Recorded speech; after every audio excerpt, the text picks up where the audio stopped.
Hi everyone, I just wanted to talk to you about project number 4, which you will now be ready to do after you've worked through Learning Plan 8, learned about brushes and packaging your Illustrator files.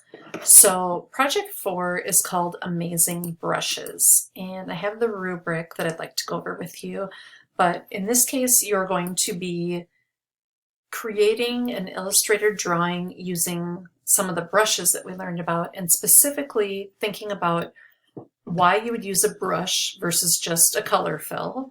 And it's usually because of a certain look you want, or some texture, or some non-uniformity. So in our rubric, 50 points for this project, you're going to be using a placed template layer file. So a photo as your template to draw from. No live tracing, you have to do this yourself.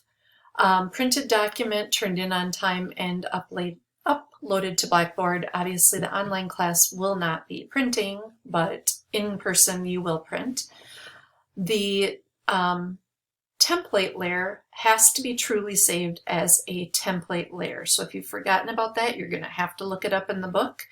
I've gone through that process 2 or 3 times, and now it's time for you guys to start remembering or troubleshooting on your own. Then you're going to be applying brush strokes using a variety of styles of brushes and colorings. They don't have to match the original, but they do need to be creative. I'm going to be looking for how well you work on your own, and that you're doing something that's portfolio quality, really detailed. So in Blackboard, I have a couple of images from past years to share with you to give you some ideas. And I'm also going to jump out of this and show you some past work right now. So here's one, and the first thing I want to show you is a template layer was truly used. So here's the photo that came in as a locked template layer that is grayed out. So that's the first important thing. Then the student started using brush strokes. So if I click on this, I can see that he used, and I'll go to the properties, this particular brush, and I can see it right here, the charcoal feather. So that's what was used for these lines. And then maybe the one path that this dark brown was applied to was this brush stroke, this watercolor stroke right here, stroke 5, with a brown color applied to it. So I'm just going to turn on all of his layers and show you, and then turn off the template layer and show you how fantastic this turned out. Here is outline mode, and this is also why when you're using some of these brushes, you want to get it right the first time before you start drawing, not modifying the brush strokes after, because it will take quite a while to redo this. So back in regular view, if I'm hovering, I can see, okay, here's a squiggly path right here. And if I take a peek at it, this watercolor thin was applied to it in this blue color. And because it's a watercolor, it kind of rinsed out. So that's one example. Here is another. Again, I'm going to turn off everything but the template layer, which was just a goldfish. This person started by putting a gradient behind it, obviously not until they were done drawing. But the brush strokes are right here, and the eyes and mouth he did on a separate layer above. So if we look at the brush strokes here, looks like a lot, right? It's pretty dramatic.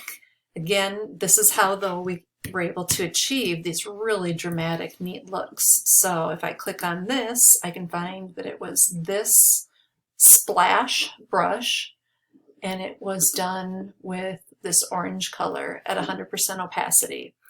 So think of things that can show texture. So a lot of really common examples have been animals, birds, anything that you want to look like it's naturally painted with brush strokes is going to be a really good option as well. If we pop back into Blackboard, I did have a couple of examples from years past. And this first one, I just want to show you that this was the template layer that the student was working off of. And then when I went into her layer of what she actually did and turned on outline view, these are the actual paths that she applied strokes to, brushes to. And this is the final product. And here's another example, starting with a template layer of a photo of a tiger. This person did various layers of brushes and ultimately put a black background on it, but here's the brush layer. And here is the final product. So I want you guys to challenge yourself, and this is an exercise that you can really have a lot of fun with. The good news about this is that it is not due. I got it wrong in here. I got to change that. This is going to be due next Tuesday, which is an open lab all day. And for the online class, you guys, this won't be due until midnight on Tuesday. For my in-person class next Tuesday, you are welcome to come in. I will be in the lab the whole 4 hours to help you if you need any help, but it will be due at noon for my in-person class. So have fun with this. If you have any questions, let me know, and enjoy working with brushes.